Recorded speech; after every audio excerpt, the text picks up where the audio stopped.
Welcome back to Broken Electronics. I'm Lee, and it's great that you can spend some time here today. Now, in using this time, I might as well open up a G5 and put something into it. What else do I ever do? And this time it will be the quad, which is running the screensaver right now. Here's what I propose.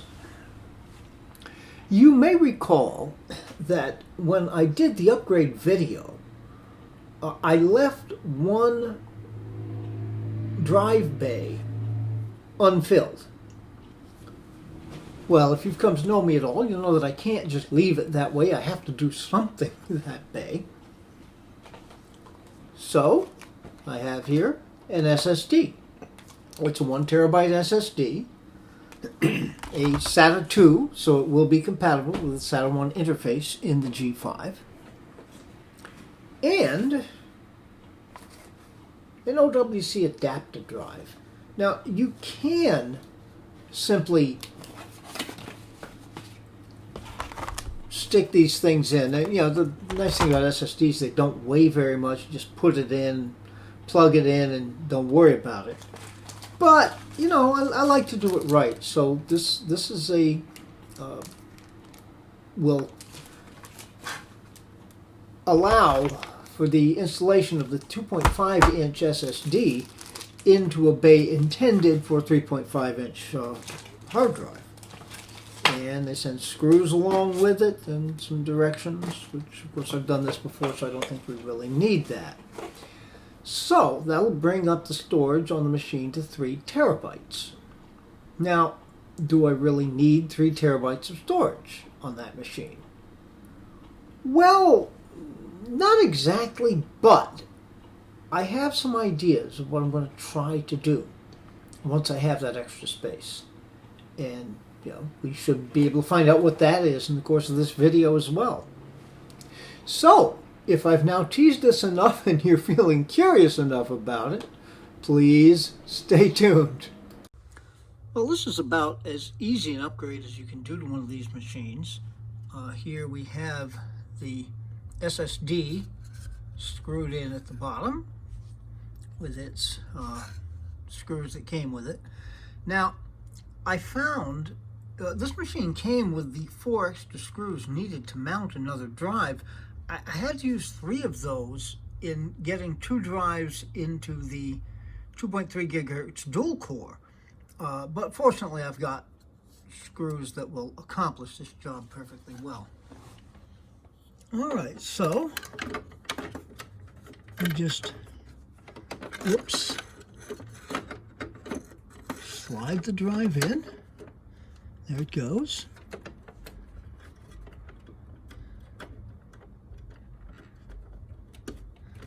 Plug in the,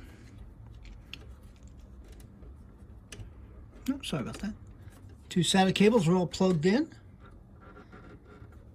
That locks the drive into place. Try not to hit the tripod, not doing a great job there. Then we just put the door back on. And that's honestly about it.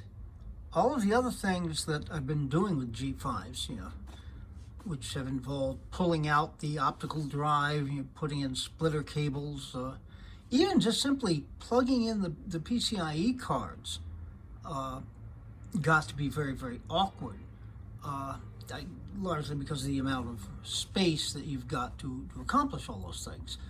This, I mean, honest to gosh, it's that easy. The one thing to note is that if you're going to put 2 drives in, or if for some reason if you had 2 drives in and wanted to take the drive in the upper bay out, you have to take the lower one out first, or there's just not room.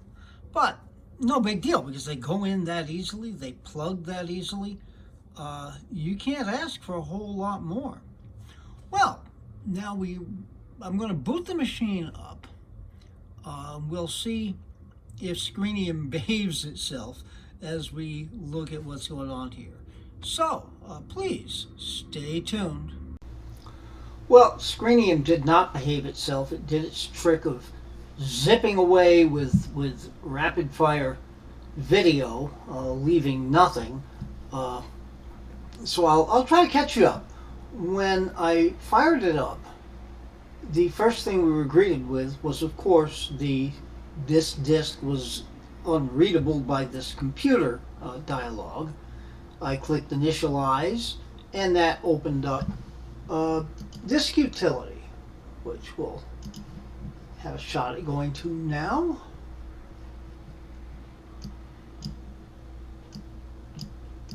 Come on.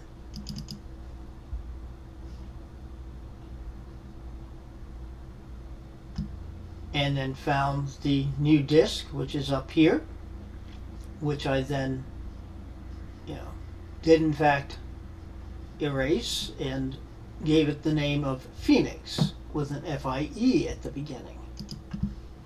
All right, so that was what happened. It took only seconds, so this all worked the way it was supposed to work, except for Screenium. Oh well, what are you gonna do? All right, so I'm going to try setting up another clip, and we'll see if Screenium will behave itself this time. Stay tuned.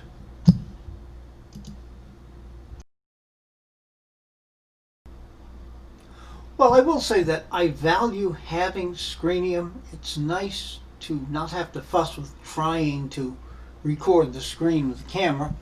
But, yeah, it's obviously not very reliable. That last clip certainly worked well, though. Well, anyway, I was going to explain, first of all, why I gave this the name Phoenix. My concern is that Leopard, as wonderful an operating system as it is going to increasingly get out of date. Now, what's made it work, we have such a dedicated community of people trying to keep these machines alive that have given us things like 10.4 Fox, WebKit back in the day when WebKit was in current development, 10.4 Bird.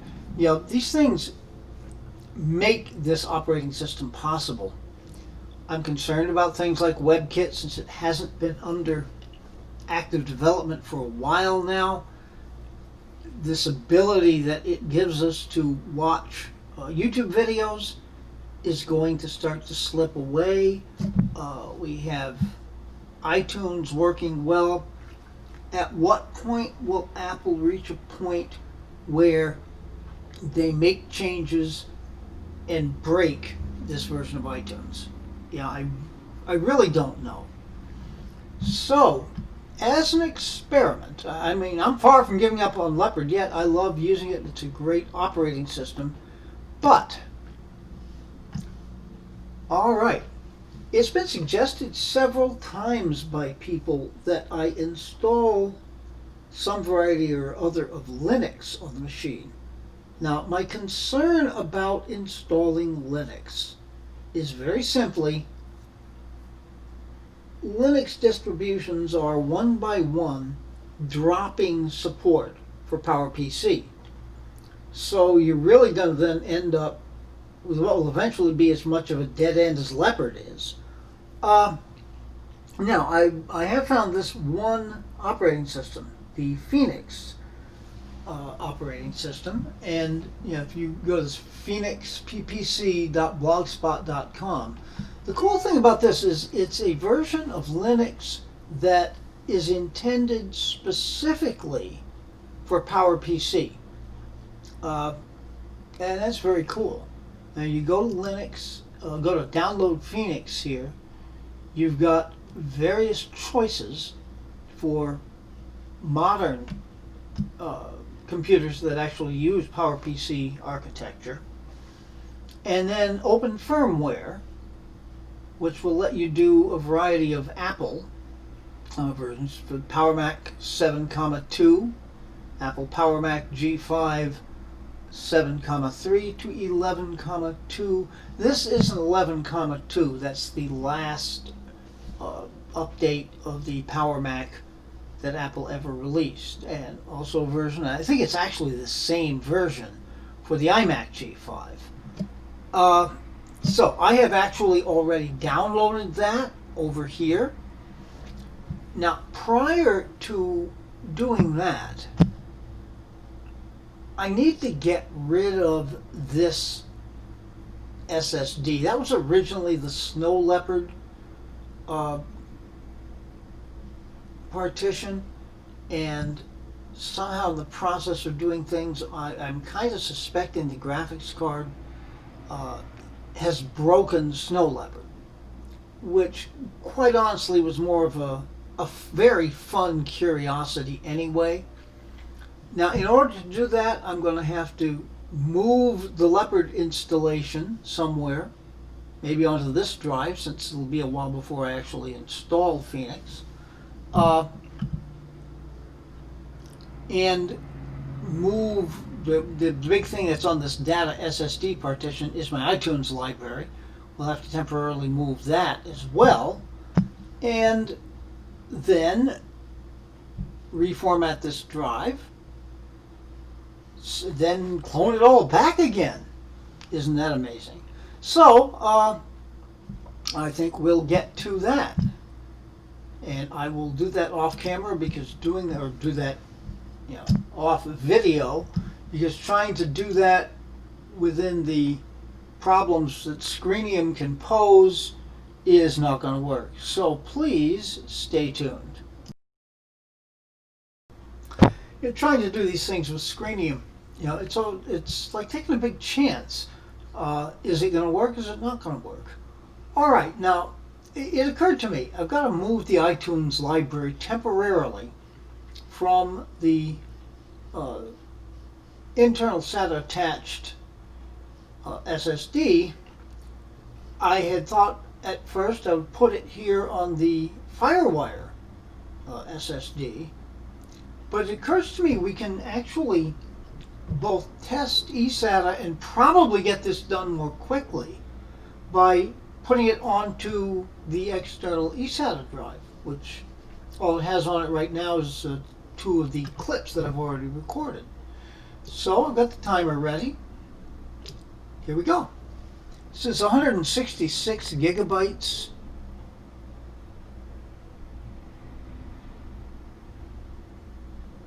Is it really going to take 23 minutes? 22 minutes?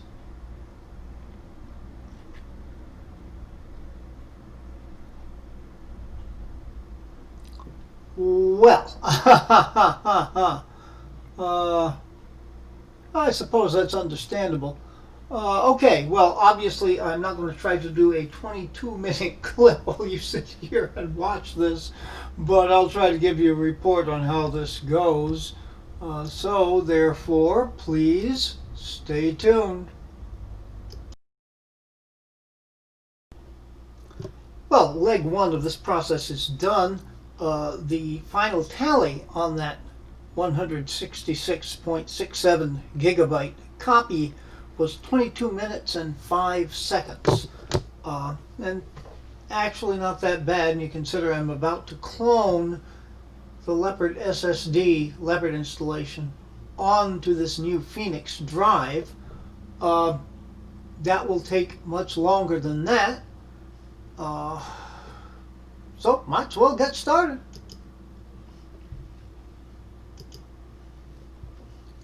Okay.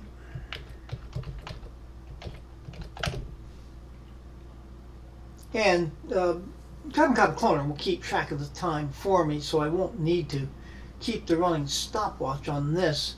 I'm expecting probably about 40 minutes. Aren't you glad you're not me? Okay, please stay tuned. Well, welcome back. I've had a nice little rest here. Pretty much as I expected. 41 minutes, 22 seconds elapsed in copying everything over. Now, here's one of the great flaws in the way I do things. I generally just get these ideas and say, okay, that'd be a cool thing to do. and then I just do them, but I don't always think through the best way to do them. So what I was doing, I mean, I just copied this Leopard installation over here with the idea that I would repartition this SSD and then copy it back. Well, why didn't I just move it to this SSD and leave it there? They're both SSDs. Probably a little late for that now, but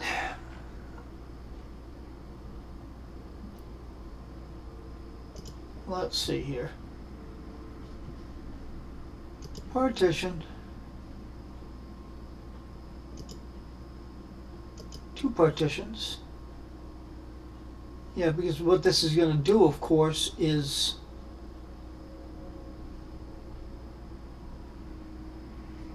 wait a minute.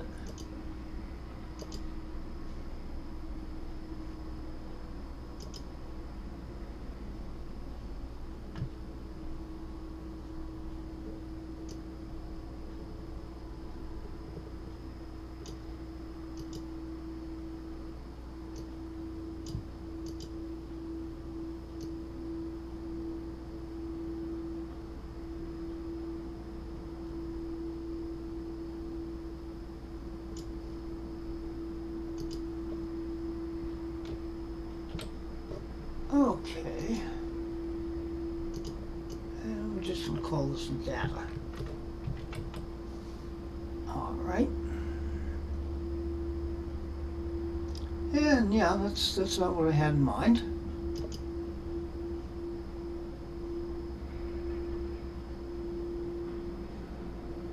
Okay, so this should leave everything that I just cloned over onto that drive.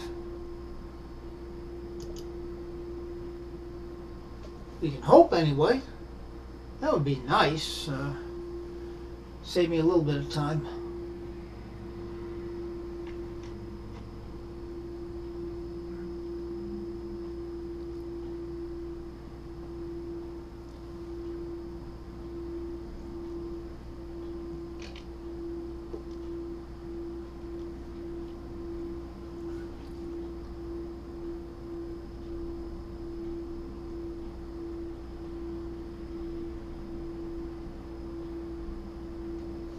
Well, seeing as how this is going to get pretty boring for you, because I don't really know how long this is going to take. Usually, and when oh, here we go. Nope, it's working out.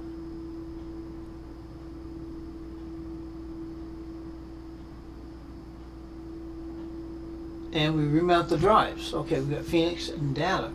All right.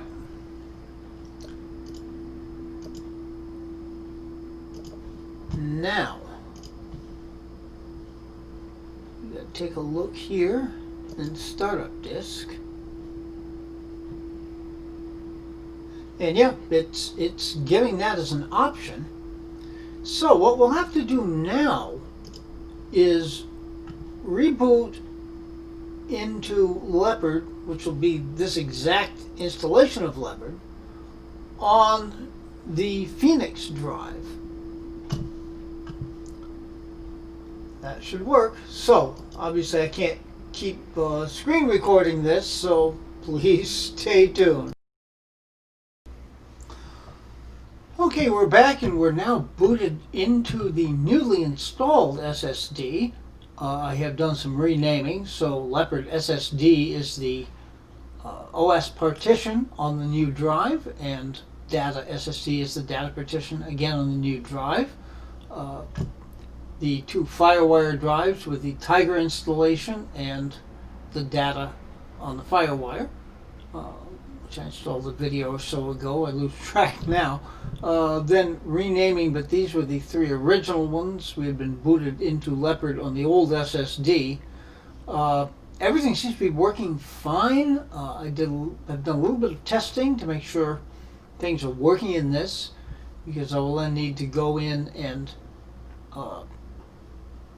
reformat the original SSD in preparation for installing Linux. Now, just to verify, yes, here we are. Startup disk Leopard SSD, that's the new one. Alright, now what I'm going to need to do is go into Disk Utility and format the original SSD in preparation for installing. And I did want to point out, but golly, it was hours ago for me, maybe 20 minutes or so for you, where I copied the iTunes folder onto the eSATA drive, and it took 22 minutes and 5 seconds. Now, prior to rebooting into this version of the OS, I took the time to copy from the original data drive to the new data drive, and it took 45 minutes and 26 seconds. Now, I was actually pretty sure that the eSATA drive would be faster. More than twice as fast? I'm wondering if there was some other variable of which I'm not aware that contributed to that. But by golly, it's definitely way, way faster. Okay, so I will reformat these, and I will do a little cleaning up, and then I will come back to you with some final thoughts and a wrap-up. So please.